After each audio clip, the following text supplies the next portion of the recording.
भारत ने सफलतापूर्वक अपने चंद्रयान-3 को चंद्रमा के दक्षिणी ध्रुव में उतार दिया है।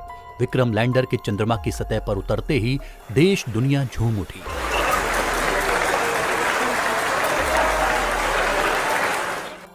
विक्रम लैंडर के चांद की सतह पर उतरने के बाद लोगों में उत्सुकता थी कि अब क्या होगा, यानी उसके अंदर मौजूद प्रज्ञान रोवर कितनी देर बाद बाहर निकलेगा।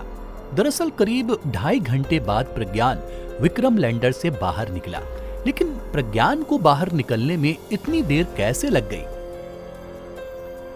चलिए आपको बताते हैं।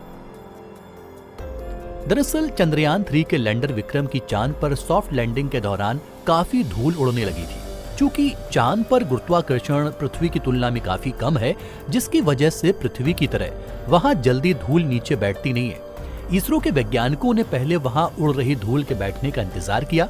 जब धूल के गुबार खत्म हो गए, फिर रोवर को नीचे उतारा गया। अगर उसको लैंडिंग के तुरंत बाद ही उतार दिया जाता तो उसके कैमरों पर धूल जम जाती और रोवर में लगे उपकरणों को भी नुकसान हो सकता था। रोवर को मिशन पूरा करने में समस्या हो सकती थी। इसरो ने प्रज्ञान के विक्रम से बाहर निकलते हुए फोटो भी शेयर की हैं। आपको बता दें कि प्रज्ञान रोवर कम्युनिकेटर इन चीफ के रूप में काम करेगा। प्रज्ञान अपने नेविगेशन कैमरे से तस्वीरें लेगा। इन तस्वीरों को लैंडर के माध्यम से पृथ्वी पर भेजा जाएगा, जो अब वो करने लगा है।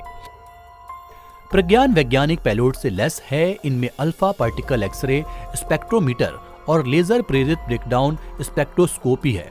LIBC को चंद्रमा की सतह पर मैग्नीशियम और एल्युमिनियम आदि की रासायनिक मौलिक संरचना का पता लगाने के लिए डिजाइन किया गया है। APXS को चंद्र सतह की मूल संरचना की खोज के लिए डिजाइन किया गया है। अल्फा पार्टिकल एक्सरे स्पेक्ट्रोमीटर यानी कि APXS चंद्र लैंडिंग स्थल के आसपास चंद्र मिट्टी और चट्टानों की magnesium, aluminium, silicon, potassium, calcium, titanium और आयरन जैसी मौलिक संरचना निर्धारित करेगा।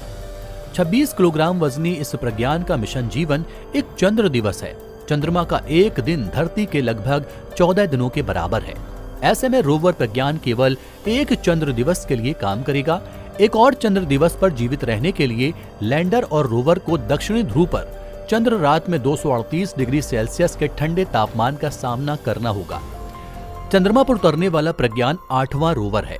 इससे पहले 2 रूसी, 3 अमेरिकी और 2 चीनी रोवर्स चंद्रमा की सतह पर उतर चुके हैं। लेकिन खास बात यह है कि भारत का रोवर यानी कि प्रज्ञान चंद्रमा के दक्षिणी ध्रुव पर उतरा है, जहां अभी तक कोई भी देश नहीं पहुंच पाया है।